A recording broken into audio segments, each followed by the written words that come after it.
Hello guys, welcome back to my YouTube channel travellers town.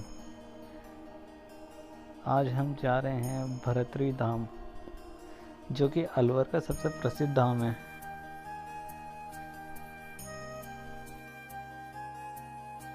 यहाँ के खूबसूरत नज़ारों की तो बात ही कुछ और है। ये पूरा एरिया सरिस्का टाइगर रिजर्व में आता है। यहाँ पर कई जंगली जानवर मिल जाएंगे देखने को। आगे आपको दिखाता हूँ।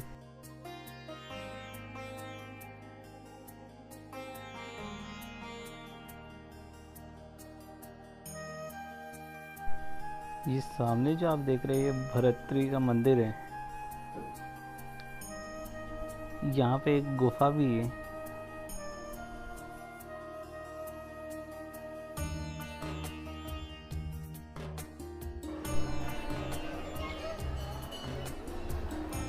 ये यहाँ पे फूल वगैरह बेचते हैं। ये एंटर करते ही यहाँ पे शिव जी का मंदिर है।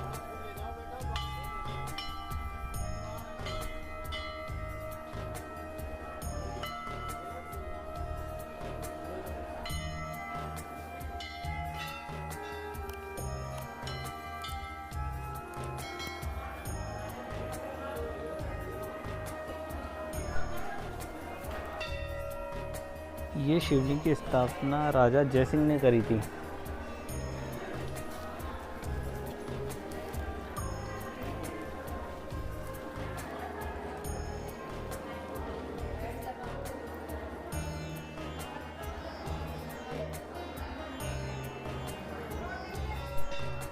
ये यहाँ का मेन समाधि वाला स्थान है। यहाँ पे दिव्य ज्योत वगैरह भी जलती है।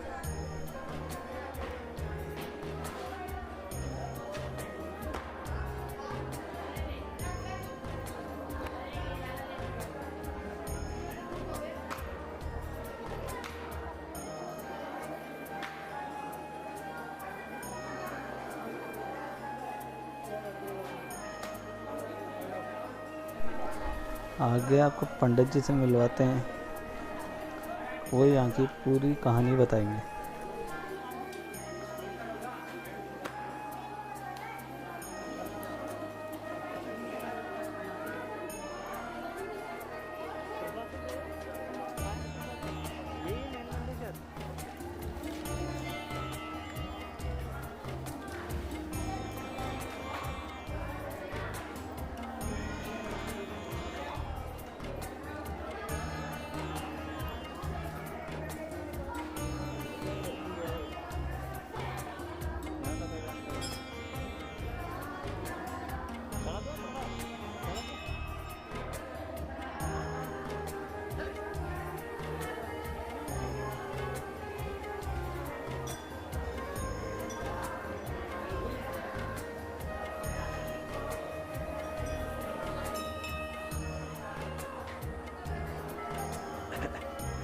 महाराजा भर्तृहरि उज्जैन के राजा थे। इन्होंने सब कुछ त्याग दिया था। त्यागने के बाद में गुरु गोरखनाथ जी के शिष्य हो गए थे। इनके छोटे भाई थे विक्रमादित्य, उनको राजगद्दी देकर और ये वहाँ से चल दिए थे। अपनी रानी पिंगला को भी त्याग दिया था। सब कुछ त्याग कर और फिर ये जगह जगह होते हुए, जगह जगह तपस्या करते हुए यहाँ पे आकर पहुँचे ये। और यहाँ आकर एक देवी रहती थी, नीचे एक मठ है, देवी का आज भी मौजूद है वो मठ। उसको आकर बोलते हैं कि माई हमें थोड़ा पानी पिलाओ, हमें प्यास लग रही है। वो देवी बोलती है कि अपनी तुम ही बाहर से भर के ले आए होते, कि माई दर्शन तेरे करने के लिए आए हैं और तुम भी बाहर से भर के ले आए। व्यवस्था तो वहीं होनी चाहिए।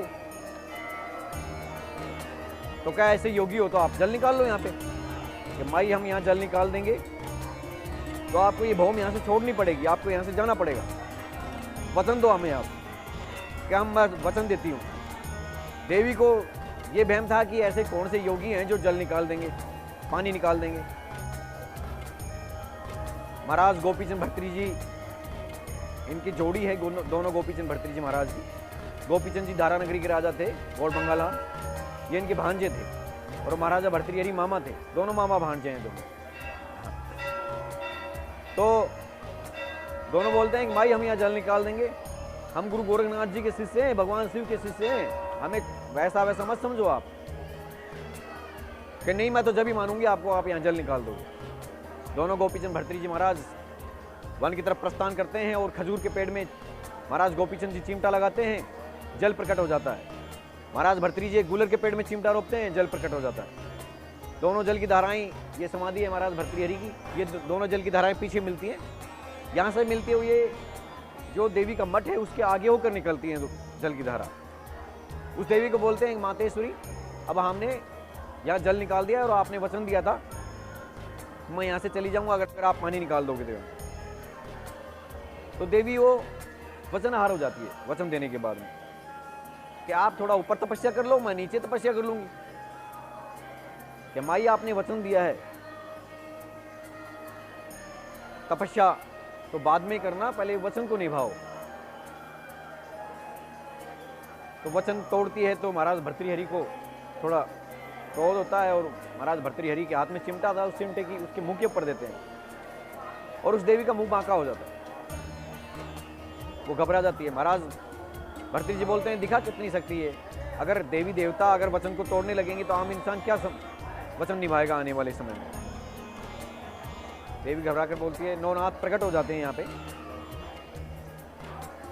क्योंकि नाथ लोगों से कोई भिड़ नहीं सकता था, क्योंकि इनकी इतनी पावर थी, इतनी शक्ति थी कि इन्होंने एक सावरी विद्या पैदा कर ली थी। मच्छिंद्रनाथ जी ने सभी देवी देवताओं का आशीर्वाद प्राप्त कर लिया था कि अगर कोई भी देवी देवता हमारे सामने युद्ध भी लड़े, सामने भी आए लड़ने के लिए तो हमें परास्त नहीं कर पाए। ऐसा सभी का आशीर्वाद प्राप्त कर लिया था गुरु मच्छिंद्रनाथ जी ने। और माया रूपी मच्छिंद्रनाथ जी की ही विद्या थी जो कि सभी नाथों के पास में थी, तो वो विद्या महाराज भर्तृहरि के पास में भी थी जो कि इनको परास्त नहीं कर सकते थे कोई भी। इसलिए देवी घबरा जाती है और वो देवी बोलती है कि ठीक है मैं यहाँ से चली जाऊँगी, आप मुझे ऐसी जगह बताओ जहाँ मैं पूज्य सकूँ, पूजनीय हो सकूँ। तब महाराज भर्तृहरि ने उसे जगह बताई कि जाओ, रायसर गांव है, जयपुर जिले में पड़ता है, प्रतापगढ़ की पल्ली तरफ पड़ता है। रायसर में जाके आपकी बांकी देवी के नाम से पूजा होगी। आज वो बांकी देवी के नाम से रायसर में पूजनीय है, यहाँ से ही गई है वो देवी। उसके बाद में दोनों गोपीचंद भर्तृहरि जी ने यहाँ तपस्या करी। तपस्या सन 304 में महाराज गोपीचंद जी ने पहली समाधि ली और महाराज भर्तृहरि जी ने पहली समाधि ली 304 में, संवत 304 विक्रमी संवत। उसके बाद में महाराज भर्तृहरि जी ने 304 में पहली समाधि लेने के बाद में फिर दूसरी समाधि 311 में ली। फिर तीसरी समाधि इन्होंने 510 में ली। ऐसे 150 साल का डिफरेंस, लगभग 150-200 साल का डिफरेंस, इन्होंने 7 समाधियां ली इसी जगह। महाराज भर्तृहरि ने तप किया, तप करते करते 100 साल 150 साल तप में बैठे रहे। तपस्या करते करते धरती माता फट गई इनके लिए और ये उसमें अंदर चले गए और अंतर ध्यान हो गए। अपना अमर पद दिखाया है महाराज भर्तृहरि ने इस जगह। जब 7वीं समाधि 1914 में ली इन्होंने, 1914 में भी ये धरती माता इनके लिए फटी और ये इसमें अंदर गए और अंतर ध्यान हो गए। तो 1914 में भगवान शिव यहाँ प्रकट हुए 7वीं समाधि में, और समाधि में प्रकट होकर इनको आशीर्वाद दिया महाराज भर्तृहरि को कि जाओ भर्तृहरि, तुम यहीं पूजने होगे और आप यहीं पूजोगे, आप सबकी मनोकामना पूरी करते रहोगे, आप सबको देखते रहोगे, आपको कोई नहीं देख पाएगा, आपको वही देख पाएगा जो कि आपका भजन, आपकी भक्ति करेगा। महाराज शिव ने प्रकट होकर ये वरदान दिया। उसके बाद में यहाँ अलोप हुए महाराज भर्तृहरि। 1914 में 7वीं समाधि ली थी महाराज भर्तृहरि ने। उसके बाद में यहाँ हर किसी की मनोकामना पूरी होती है। यहाँ के महाराजा जय सिंह थे, उन्होंने भी महाराज भर्तृहरि की परीक्षा लेने का प्रयास किया था। और हमारे यहाँ महंत दादाजी बैठे हुए थे, तो यहाँ की जो पूजा है हमारी पीढ़ी दर पीढ़ी चलती आ रही है शुरू से ही, तब से महाराज भर्तृहरि जी आए हैं। हमको, मेरी तो ज़िंदगी हो गई, मेरे बाप की ज़िंदगी हो गई, मेरे दादा की ज़िंदगी हो गई, उनकी भी ज़िंदगी हो गई, सभी की यहाँ ज़िंदगी बाबा के पीछे ही गुजरती जा रही है। यहाँ लगभग 1000 आदमियों का परिवार इनके पीछे अपना पेट भरता है। हाँ, 6 परिवार पूजा करते हैं यहाँ पर। हाँ, सबकी पहले से ही चली आ रही है। हाँ, पीढ़ी दर पीढ़ी चलती आ रही है। तो यहाँ लगभग 100 साल, 125 साल पहले महाराज जय सिंह जो अलवर दरबार थे, वो यहाँ पे आए थे और उन्होंने आकर यहाँ, ये समाधि थी महाराज भर्तृहरि की, ये कच्ची समाधि थी इस जगह। वो यहाँ आकर बोले कि ये कौन है, किसकी समाधि है? तो यहाँ दादाजी विराजमान थे, वो बोले कि ये महाराज भर्तृहरि की समाधि है। राजा क्या ये बात करते हैं? हाँ बिल्कुल अवश्य बात करते हैं महाराज, बोलते हैं, बिल्कुल अवश्य बोलते हैं महाराज। तो क्या हमसे क्यों नहीं बोल रहे हैं? कि महाराज आपसे तभी बोलेंगे जब आप इनकी भक्ति में रमोगे, विश्वास करोगे, तभी आपसे बातें करेंगे। क्या मैं इन बातों को नहीं मानता हूं? मैं इन बातों को नहीं मानता। अगर कल 12 बजे के पहले पहले मुझे अगर दर्शन नहीं दिया तो मैं इस समाधि को तहस नहस कर दूंगा और तुम जितने भी पुजारी हो सबको कोल में पिलवा दूंगा। ये महाराज जय सिंह के वचन थे और एक समाधि का कूड़ा तोड़ देते हैं महाराज जय सिंह और यहां से चले जाते हैं। इतना कहकर यहां जो पुजारी जी थे वो बोलते हैं कि हे बाबा, अब तो तेरे कोई इलाज है, तू इलाज रखेगा। राजा जोगी अग्निजल इनकी उल्टी रीत, डरता रही जो परशुरामी थोड़ी पाड़ प्रीत। तो आप भी योगी हो, ये भी राजा है, राज हट योग हट।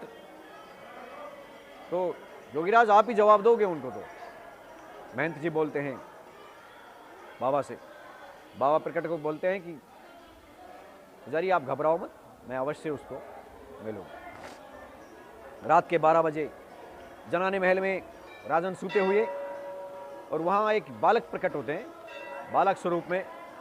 और क्या राजन सूते हो या जग रहे हो?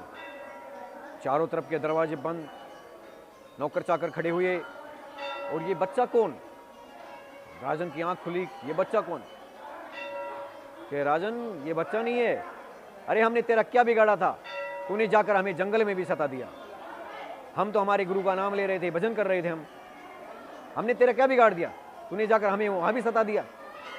जिस तरह तू जो ये बोल के आया है कि कल 12 बजे के पहले पहले मैं कोल में पिलवा दूंगा अगर मुझे दर्शन नहीं हुए तो, मैं तुझे बोल के जाता हूं राजन, कल 12 बजे के पहले पहले मेरी अगर समाधि तैयार नहीं हुई तो न तो तू रहेगा न तेरा राजपाट रहेगा, सब कुछ भस्म हो जाएगा। ऐसा कहते हुए राजन की आंख खुल जाती और एकदम से चरणों में गिर जाते हैं राजन महाराज जय सिंह। महाराज समा त्राहिमाम, कि समा तो गुरु करेंगे, हम क्या समा करेंगे? कल कर 12 बजे के पहले पहले अगर हमारी समाधि तैयार नहीं हुई तो नहीं तो आप रहोगे नहीं आपका राजपाट रहेगा। और इतना कहकर अंतर्ध्यान हो जाते हैं। जिस टाइम भी जो भी साधन चलते थे उस साधन से महाराज जय सिंह यहाँ पे पहुँचते हैं और 12 बजे के पहले पहले इस समाधि को तैयार करवाते हैं। तैयार करवाने के बाद में महाराज जय सिंह ने ये जो फरसे हैं ये उन्हीं की बनवाई हुई है, नीचे ये पत्थर लगवाया हुआ है, ये महाराज जय सिंह का ही लगवाया हुआ है। ये दरवाजे उन्होंने बनवाया था। ये देखो ये जो स्थान दिख रहे हो, ये फोटो है स्थान की, ये प्राचीन स्थान है 1992 से पहले का। ये महाराज जय सिंह ने बनवाया था ऐसे के ऐसे। ये भगवान शिव का शिवालय है, ये महाराज जय सिंह ने बनवाया था। और पूजा पाठ करवाई बाबा की। और आगे के लिए बाबा के मेले भी 2 भरते हैं यहाँ पे, एक वैशाख सुदी अष्टमी का, एक भादवा सुदी अष्टमी का। 2 मेले भरना स्टार्ट हुए। महाराज ने फिर मेले भी भरवाए बाबा ने। कुश्ती होती थी मेलों में, उनमें इनाम भी बांटते थे। दुकानों को ये लुटवाते थे दुकानों को। जैसे मेला भरता था और छूट दे देते थे पब्लिक को, दुकानों का हिसाब कर देते थे, किसी का कितना माल है उसको पैसे दे देते थे महाराज जय सिंह। और उसके बाद में दुकानों को लुटवाते थे पब्लिक की से, जाओ लूटो उनको। हाँ, और पहले सभी देसी घी का माल बनता था यहाँ पे। जो भी देसी घी का भोग लगता था बाबा के यहाँ, आज खिलों का भोग लगाने लगे।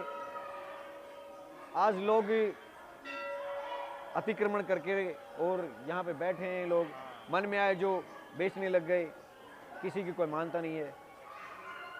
इसलिए भोग बाबा के देसी घी का लगता था, पहले लड्डुओं का भोग लगता था देसी घी का, और लोगों ने वो सब कुछ बंद कर दिया, खील चला दिए, मखाने चला दिए, अपने स्वार्थ के लिए करने लग गए सर। खीलों को किसी के इंसान के ऊपर, मरे हुए के ऊपर भगाते हैं, जो बाबा के उन खीलों को प्रसाद के रूप में चढ़ाने लग गए। स्वार्थी हो गया इंसान। और बाबा ने काफ़ी चमत्कार दिया यहाँ पे, जल की धारा निकाली। उसके बाद में बहुत जगह सन 12 के साल में फिर एक चमत्कार दिया बाबा ने। यहाँ चारों तरफ मेला भर रहा था और 2 पागल 1 महीने पहले आ गए थे। ऐसा कहते हैं कि यहाँ मेला भरता है तो मेले में दोनों गोपीचंद भर्तृ जी आते हैं, घूमते, अमर हैं ये जब तक धरतरी जब तक गोपीचंद भर्तृ, और महीने में 3 रूप चेंज करते हैं ये। पड़वा से और 10वीं तक इनका बिल्कुल छोटा सा रूप रहता है, बाल्यपन, और 11 से और 5वीं तक, मावस के बाद 5 आती है, उस तक ये सड़क जवान रहते हैं, बिल्कुल जवान। और फिर 6 से और पूर्णवासी तक महीने के 3 रूप हो गए, 10-10 दिन के। फिर पूर्णवासी तक ये बिल्कुल बुढ़े रहते हैं। ऐसा गुरु का वरदान है इनको, अमर हैं जब तक धरतरी जब तक गोपीचंद भर्तृ। जो आप हरिद्वार में हर की पैड़ी देखते हैं, ये उन्हीं की बसाई हुई है, भर्तृ हरि की पैड़ी बसाई हुई है, हर की पैड़ी। वहाँ पे ही दोनों गोपीचंद भर्तृ जी का मिलन हुआ था संन्यास लेने के बाद में, और वहाँ पे मिलन होने के बाद में दोनों ने वचन लिया था, क्योंकि आपस में पहचाने नहीं थे, आपस में पहचान नहीं हो पाई थी। जब हरिद्वार जी में मिले थे हर की पैड़ी के ऊपर, इन्हीं के नाम से हर की पैड़ी है। अब तो उसको हर की पैड़ी बोलने लग गए, भर्तृ हरि की पैड़ी थी वो, भर्तहरि नाम है इनका, इसलिए हर की पैड़ी बोलते थे उसको। तो वहाँ मिलन होता है दोनों गोपीचंद भर्तृ जी का, तो आपस में पहचानते नहीं है कि ये कौन है मैं कौन हूँ। तो आपस में जैसे आदेश होती है नाथ संप्रदाय में, वैसे आदेश करते हैं, और आदेश करके एक मंदिर में ठहर जाते हैं और वहाँ बोलते हैं कि आप कौन हैं। तो आपस में बातें चलती हैं, तो महाराज भर्तृहरि बोलते हैं कि भाई कुछ ऐसी कहानियाँ कहो जो कि अपनी रात कटे। तो महाराज गोपीचंद जी बोलते हैं कि मैं जग बीती कहूँ या अपनी बीती कहूँ। तो महाराज भर्तृहरि बोलते हैं कि भाई जग बीती तो दुनिया करती है और करती रहेगी, आप तो अपनी बीती कहो, आपके ऊपर जो बीती है ये। तो महाराज गोपीचंद जी बताते हैं कि मैं दारानगरी का राजा था, मेरी माँ मैनावती थी, मेरा बाप त्रिलोकचंद था, मेरा मामा भर्तृ था, और मेरे मामा ने संन्यास ले लिया। इतना कहते ही महाराज भर्तृ की आंखों में आंसू आ जाते हैं और वो बोलते हैं भाई मैं ही तेरा मामा हूँ, तू ही मेरा भांजा है गोपीचंद। कि राजा उस टाइम, जिस टाइम राजा थे हम, जिस टाइम आगे पीछे फौज चलती थी, हजारों घोड़े हजारों हाथियाँ चलते थे आगे पीछे, और आज विधाता ने हमारी किस्मत में क्या लिख दिया जो कि हम पैदल पैदल साधु सन्यासी के भेष में चल रहे हैं। सब कुछ त्याग दिया, ये उसी की माया है। राजा होकर भी, गुरु के भिखारी बनकर भी उसने महाराजा बना दिया। यह हर किसी की किस्मत में नहीं होता। उसके बाद में उन्होंने दोनों ने वचन किया कि जहाँ भी चलेंगे साथ साथ जाएंगे, जहाँ भी रहेंगे साथ साथ रहेंगे, और दोनों गोपीचंद भर्तृ जी महाराज की जोड़ी बन गई। उसके बाद में दोनों साथ रहते हैं, जहाँ भी जाते हैं साथ रहते हैं, साथ जाते हैं, जिसको भी दर्शन देते हैं साथ ही दर्शन देते हैं। और काफ़ी कहानियाँ हैं महाराज भर्तृहरि की, दंत कथाएँ भी हैं। इन्होंने 3 पुस्तकें लिखी हैं, श्रृंगार, पहली नीति शतक लिखी है, दूसरा श्रृंगार शतक, तीसरा वैराग्य शतक। 3 शतक लिखे हैं खुद के हाथ से महाराज भर्तृहरि ने, 3 शतक बनाए हैं। संस्कृत में लिखे हुए शतक हैं, कभी लीजिए उनका ज्ञान, बहुत अच्छे हैं। सब कुछ लिखा है उसमें महाराज भर्तृहरि ने, खुद के ऊपर बीती है, जग में बीती है, जो भी बातें हैं सब कुछ लिखी है। और आपके सामने चल रही है, आज सबकी मनोकामना पूरी कर रहे हैं बाबा, सबकी सुनते हैं।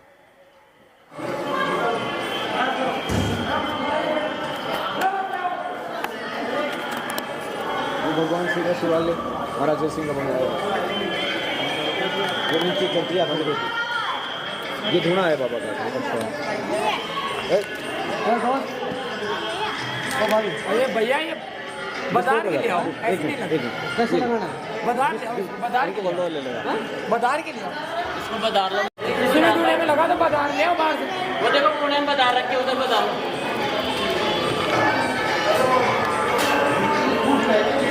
ये अखंड ज्योति है भाई।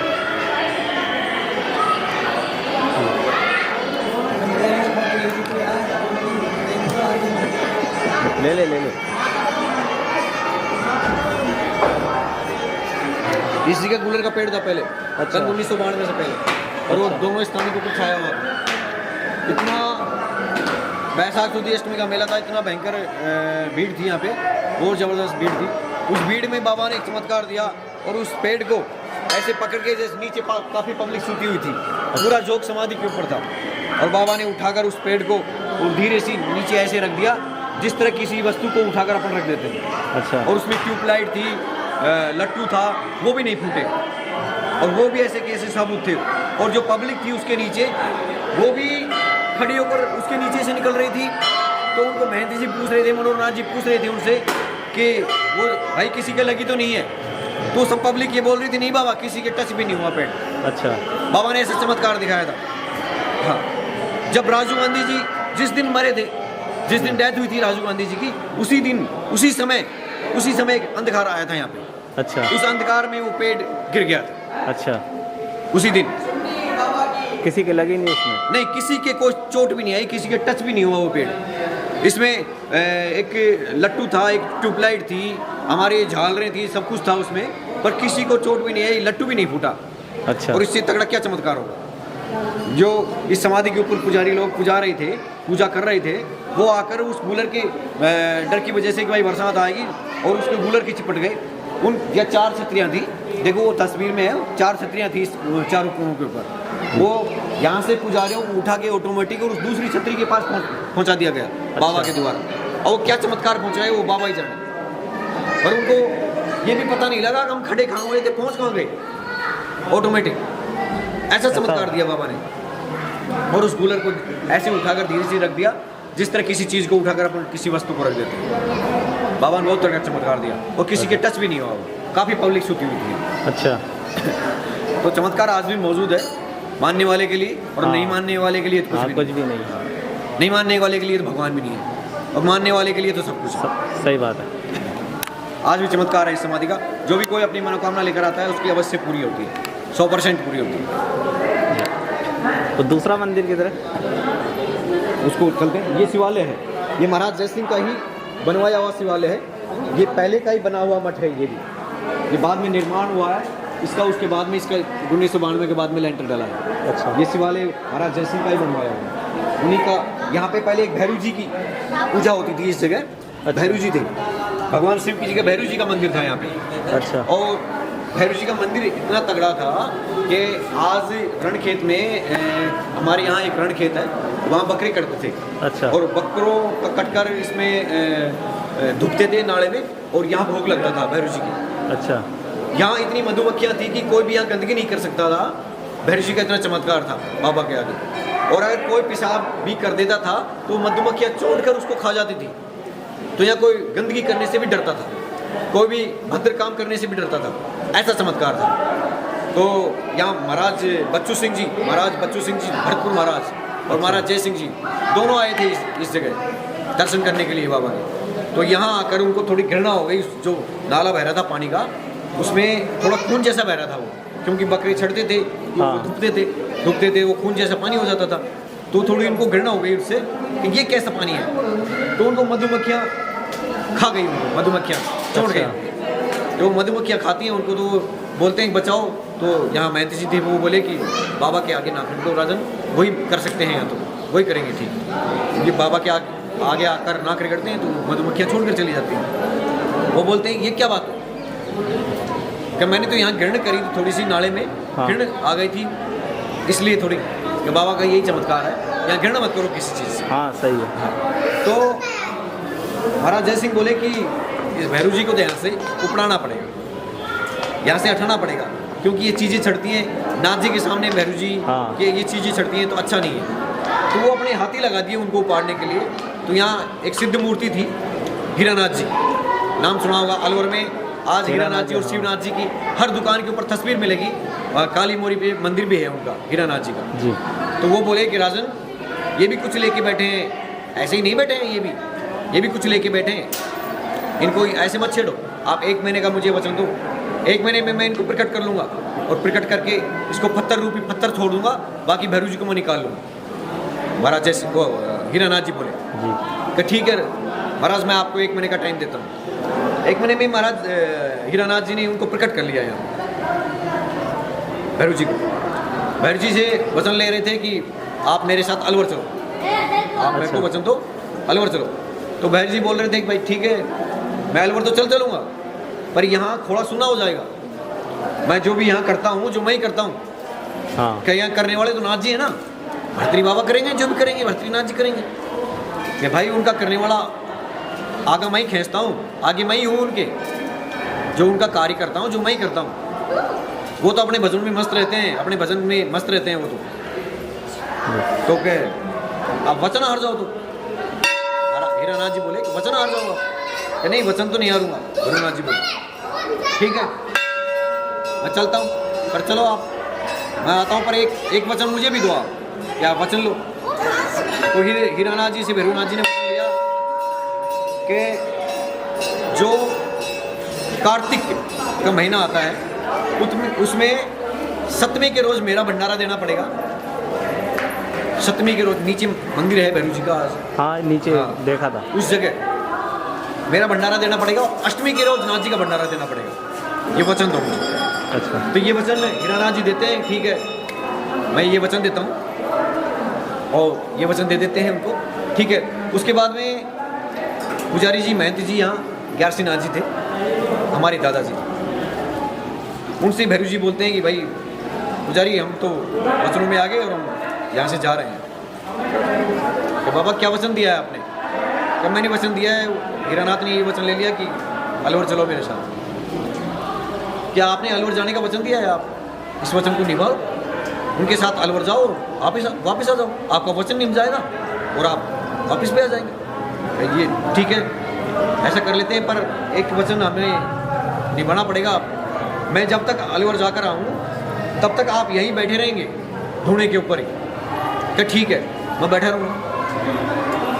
तो वो तुरंत जाते हैं भैरवनाथ जी और तुरंत वापस लौटते हैं तो इतना भयंकर रूप कर लेते हैं अपना, तो बहुत भयंकर गर्जना करते आते हैं। ये पहाड़ जैसे कि पड़ने वाले हैं, इतनी गर्जना करते हैं, बहुत भयंकर गर्जना करते हैं। अच्छा पहाड़ों में इस जगह और गर्जना करते हैं। एक मुर्दा कांख में ले रखे, एक मुर्दे को हाथ में ले रखे, एक मुर्दे को चबाते आए। ऐसा भयंकर रूप कर लिया उन्होंने भैरवनाथ जी ने। भयंकर रूप करते हुए यहाँ आते हैं तो महंत जी बोलते हैं कि ये क्या बलाई है, क्या चक्कर है। तो आसन के ऊपर से सीधा खड़ा हो जाते हैं। खड़ा होते ही भैरव जी सीधे अपने रूप में आ जाते हैं। अच्छा साधारण रूप में आ जाते हैं कि भाई पुजारी तू खड़ा हो गया तो हम यहाँ नहीं रुकेंगे। क्या बाबा आप बता के जाते हैं कि ऐसा रूप लेके आऊँगा मैं? मेरे को क्या पता, मैं तो ये सोच रहा था पता नहीं क्या भयंकर प्रताड़ना क्या हो रहा है, ये क्या चक्कर है। कि नहीं भाई अब तो मैं यहाँ से जाऊँ।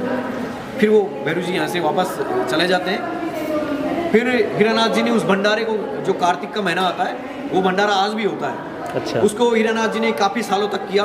फिर हीरानाथ जी को जाने के बाद में उस भंडारे को उनकी पीढ़ी में भी करते थे काफ़ी रोज तक। फिर वो भंडारा बीच में बंद हो गया। अच्छा फिर यहाँ पुजारी जी थे शंकरनाथ जी, उन्होंने इस भंडारे को उठाया, वापस स्टार्ट किया उस भंडारे को करना कार्तिक के महीने में। और धीरे धीरे उन्होंने भंडारा किया। उसके बाद में जो हमारे ग्रामवासी हैं यहाँ के, उन ग्रामवासियों को सुपुर्द कर दिया उस भंडारे को। आज वो ग्रामवासियों के द्वारा वो किया जाता है भंडारा। अच्छा। आज भी होता है। बाबा के विभिन्न हाँ चमत्कार विभिन्न हैं। चमत्कार।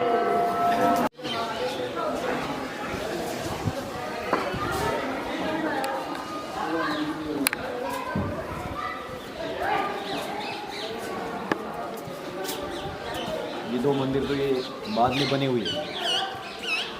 प्राचीन मंदिर श्री गोपीचंद जी महाराज का, अच्छा भर्तृहरि जी महाराज का, और जो नीचे है भैरव जी, नीचे भैरव जी का, हाँ ये 3 प्राचीन मंदिर है। अच्छा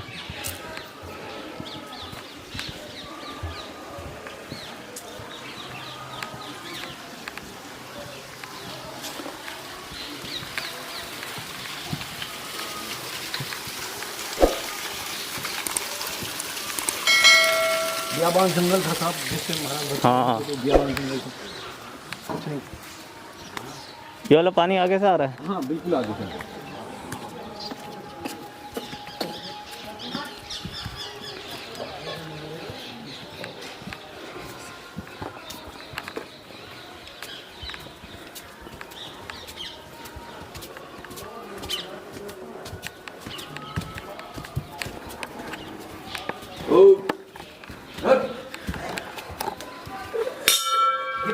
इसमें है एक ये और एक ये गोपी चंद जी महाराज का मंदिर है। अच्छा। ये महंत मनोहरनाथ जी हैं, जो कि दोनों गोपी चंद भट्टरी जी महाराज के महंत थे। अभी 1.5 साल पहले ही, अभी अच्छा। 100 साल के ऊपर की आयु हो गई थी इनकी। अच्छा अच्छा। तो अभी इनका देहांत हुआ था।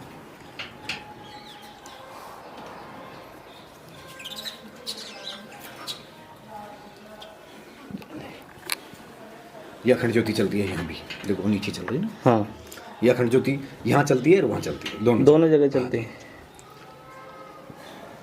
ये गोपी चंद जी महाराज ने तपस्या की थी इस जगह। अच्छा। ये गुफा है, हाँ। यही प्राचीन गुफा है। अच्छा। हाँ। आप ये लिखा हुआ देखे होंगे वो हाँ, नीचे प्राचीन गुफा। वो तो खोदी हुई गुफा है साधु अच्छा, के द्वारा। ये प्राचीन गुफा है, देखिए इसको। और ये इधर काफी जाती थी, बंद कर दिए इसको। हाँ इधर से बंद कर दिया साइड।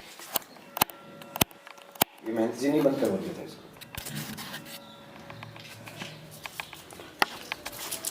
इधर से हमारे पिताजी बताते थे कि इसमें इस पहाड़ का पूरा पानी बरस जाता था, पर पता नहीं कहाँ जाता था, उसका अंत नहीं था। अच्छा। इस गुफा में फिर इस साइड से बंद करवा दी गई इसको, क्योंकि पता नहीं कोई आदमी घुस जाए, जानवर घुस हाँ, जाए, वो तो ही है। हाँ दिक्कत हो जाए, इसलिए फिर इसको बंद करवा दिया। एरिया भी पूरे जानवर वाला है। हाँ जानवर वाला एरिया है।